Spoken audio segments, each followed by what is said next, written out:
Hello YouTube. In this video I'm gonna show you how to put a Raspberry Pi inside a console. My plan is to make a console with a RetroPie on this Raspberry Pi and make it look like a classic console. Well, growing up I had this Famiclone. It was called Terminator. If you lived in Eastern Europe like myself, you probably had one of these. It was the only console that we had. We had no idea that it's a clone. We had no idea what a Nintendo actually is. So growing up, I spent many years, many months, hours, hundreds of hours playing on this. So I'm a big fan of retro gaming. So I'm not going to show you how to install RetroPie on this. There's a lot of tutorials on how to do that. I'm just going to show you how to put it inside. I can show you what I've done so far. I've got these spacers of eBay. Well, first of all, let me tell you, this whole thing cost me about £80, including the Raspberry Pi. This was like £32, and all the cables and this broken console. And this is not my original console. I got a faulty one off the internet because I wanted to keep my old one. But so far I've put this power LED here, this red LED. I just connected it to 3.6 volts here, standard LED with a resistor there to show the power. That's going to go here where the power LED used to be. This work green LED that used to be here, I reprogrammed that to be on one of the pin headers here, so that's gonna flash green when it's reading the SD card. I'm planning to put that there next to the reset. This used to be the reset button for the console. I soldered two headers here for the reset, and I'm gonna attach that to the reset button here. This is gonna reset the whole processor, not just reset the console. It's kind of like the reset button on a PC, so it's not really recommended to press that.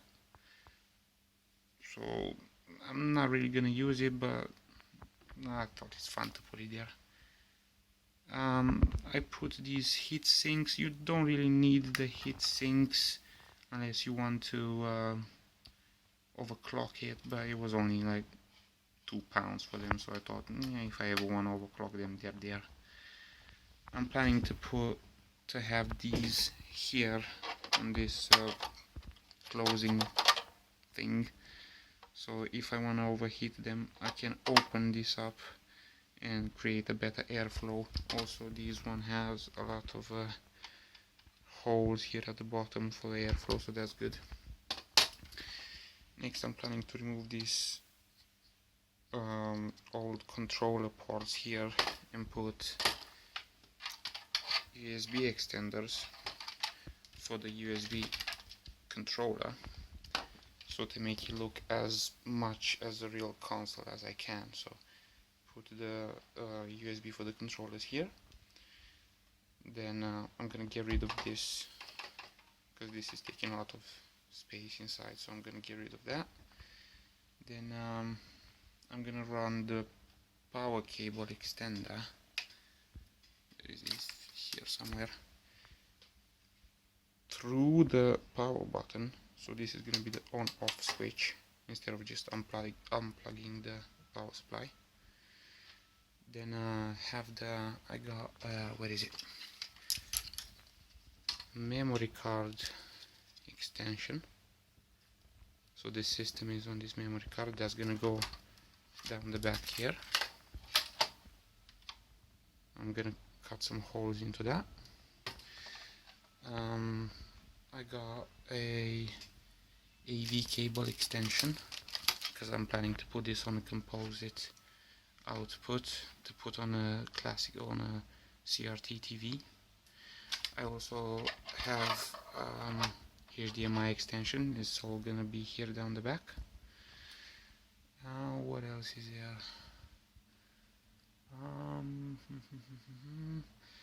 That's it really.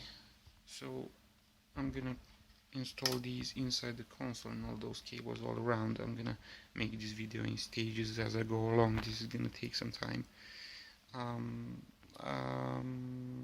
gonna use a heat gun, a hot glue gun, to secure all the bits inside, apart from this USB extension, because this one has screws. So I'm planning to put that there, like that. If it fits, if not, I've ordered a double extension, maybe that will work. We'll see as I go along with the video. Alright, the first step I'm gonna do is open this up. As I said, this is a faulty console. These Famiclones tend to die really fast. I'm gonna open it up and take all these bits out. It's actually a Nintendo on a chip, so it's not much in there. So I'm gonna take all the guts out and just keep the case. Alright. Let's see. Yeah. As I said, there's not much inside here.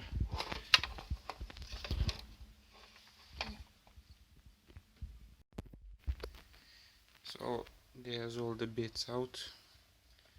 That's the Nintendo on a chip board, controllers, and power and output. I left the on-off switch. It's basically just a circuit breaker. The USB extender, where is it?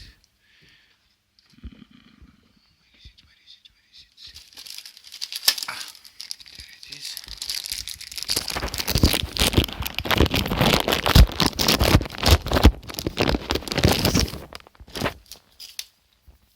This micro USB extender. This is gonna go into the Raspberry, this end, and this end is gonna be here in the back for the power cable to be attached. All I have to do is split this cable and find the positive wire.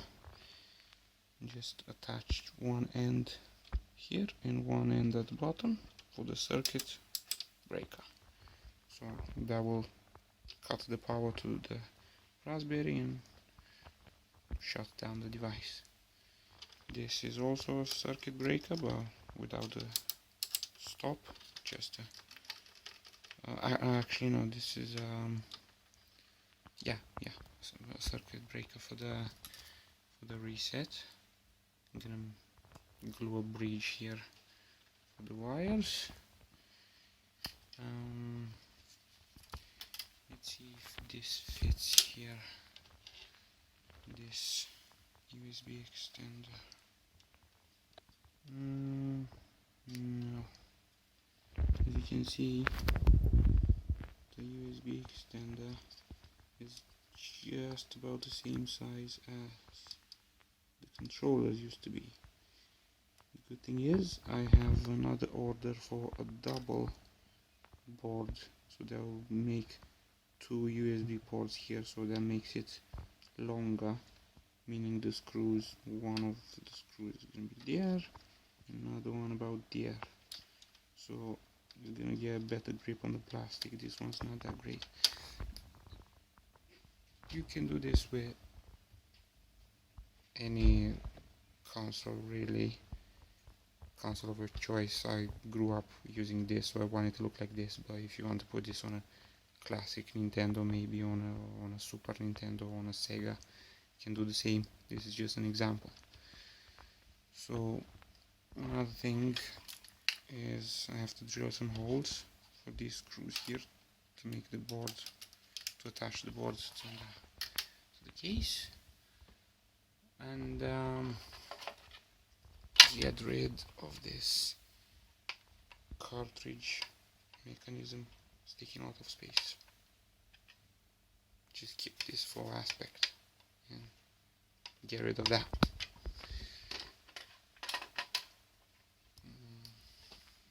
Yes. Alright, let's do this. Okay, so I've secured the Raspberry Pi to the case. Just put the screws through the cuts in the back here. It's pretty solid, so it's not going anywhere.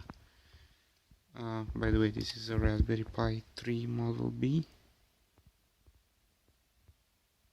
2015 model, and I put the reset cable. I soldered 2 headers to this reset button here. So I don't want to solder anything to the case. I want everything to be removable, so I just solder 2 headers there and put the cables down there. And next I'm gonna try and put these LEDs through the case and try to connect the power cable here to this circuit breaker. Alright, so I've done a bit of work on the console. I've put the power cable there. I wanted to align the cables with the old cables here down the back. There's a power cable there. I used a small file to make the holes bigger for the cables. Then I used hot glue to secure them down. It's not the cleanest option, but it works. So as the power cable, that's the extension for the micro USB cable. It goes there, along here. I use these wires that come with the cables. I secure them down with hot glue, then put the cables in and just secure it down. I find that easier. So I took the power cable down here and split the cable and took the red wire, that's a positive wire, and put it through the switch and put the HDMI extension cable. This is the big one right here. They're all big. I couldn't find a small cable, so connected it here. This is the composite video or audio output. Tie that down here, put the output there. Haven't connected the LEDs yet. I'm gonna leave that for last to have it easier to remove the top bit of the case. Now I still have the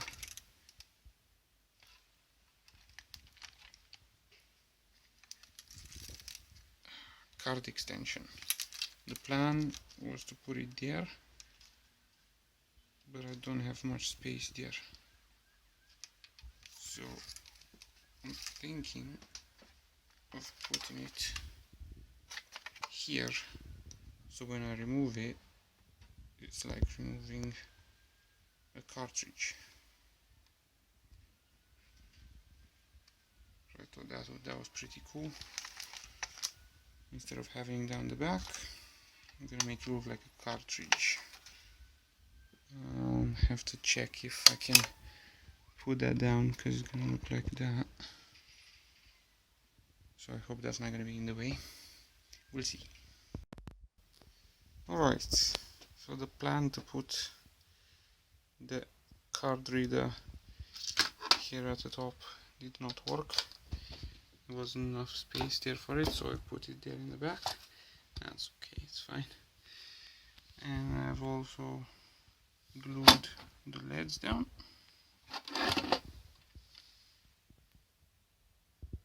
Like so. And then I've decided to test the console. And this happens. As you can see, the power LED is blinking. And You see that square there. What that means is the processor is throttling because the power cable, the power extension from there to there and then back there, is of bad quality and it's losing power along the way. So if you're doing something like this, do yourself a favor and buy a better cable, not a £1 cable like I did. That's a lesson learned for me. I ordered another cable, should arrive today, so I would have to replace the power extension. And another thing is, if you're planning to use composite video output, get a cable from MoodMyPie. I got a cable from eBay that did not work, the image was distorted. I got one from MoodMyPie, was about the same price, and this one works perfectly. As you can see here, see, there's the warning sign right there. Alright, so I've replaced the power cable. It's not perfect, but it's an improvement. Before I was using these jumper cables to make a cleaner solder there. I was soldering this header to the switch and then attach two cables to the power cable, but after I got the new cable and I tried that, I was still getting that warning signal, so I decided to just solder to the switch. As you can see there, solder the red cable. There is the live 5-volt cable to the switch. But after I've done that and I've turned it on, as you can see, it still blinks a couple of times and you still get that, but after a couple of seconds disappears, so it's an improvement. That means is this switch here that is of bad quality. No surprise, this whole console was like £5, so don't expect good quality. But if you're planning to do this on a Nintendo, it's probably gonna have a better switch than this, so that's gonna work. I've tested the cable without the switch, so I wasn't getting the warning, so it's definitely the switch. Right, so as you can see, that shows there for a few seconds, but after that it disappears, and I tested games from various systems and that wasn't popping up, so it's fine. Once it boots up, it's fine. Another thing I wanted to show you, I've done this. I've painted the Raspberry Pi logo onto the case. How I've done this, I first of all I spray painted this with black to remove the writings here and whatever marks or traces were on it, so I spray painted that black. Then I masked this out with masking tape and spray painted the background gray, only because the logo has black and that would look bad on a black background. Afterwards I've printed on a piece of paper the Raspberry logo, then cut that piece of paper and put it here and secured it down with sticky tape, and then with a hobby knife just trace the edges of the logo and inside and all the corners and all that, and then removed the printed paper and the scratches were there of the logo. So I just used some leftover paints I had from an airplane model that I built, so I painted that. It only took me like, I don't know, 20 minutes, so I'm very happy with the end result. This is not gonna wash off, this is oil based paint, so that's gonna stay there forever. Now I'm just waiting for the USB extensions. They're gonna go here and they're gonna be done. Okay, so the console is finally finished. The USB extensions arrived the other day, so I managed to put them in, as you can see there. They did not have the screws, even though the listing said they had the screws, but luckily I had them from these extensions that I ordered before those, but were too small, so I just used these screws for that. So I had to use a small file to widen these holes here, because they were much smaller, they were about this size, so I used a small file to widen that. You can't really tell. Then I have made the holes there with my soldering iron, and then use the file to just give it a nice finish, and spray painted the screws so it looks better that way. Also, you can see there's no cover here, right? So when I put those in, you could see inside the console through these gaps, so I just used the two small pieces of plastic to just mask that out. As you can see, you can't see inside the console, so that looks better.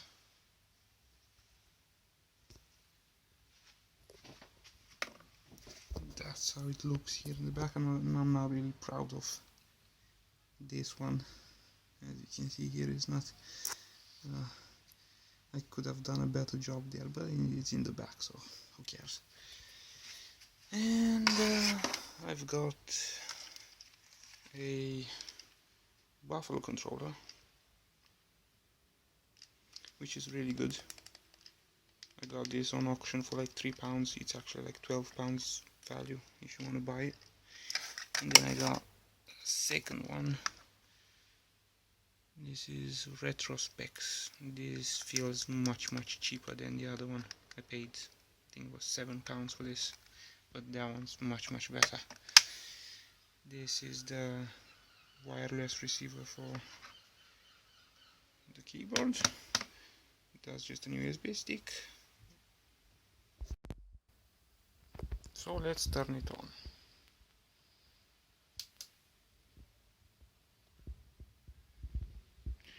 It is currently running on the HDMI output, but composite video is also working.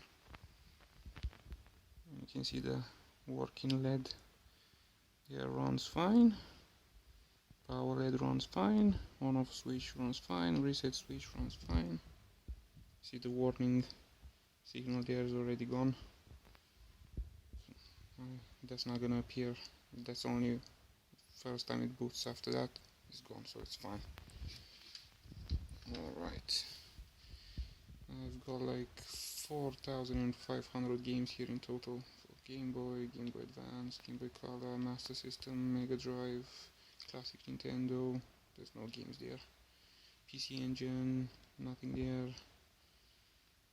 Sega 32X, Super Nintendo. Right, let's try Nintendo. Oh.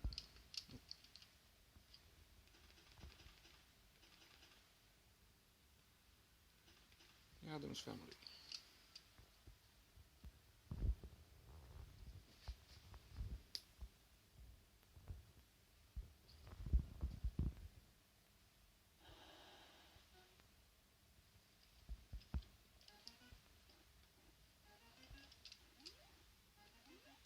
It's a bit hard to play with one hand. Anyway, that's all.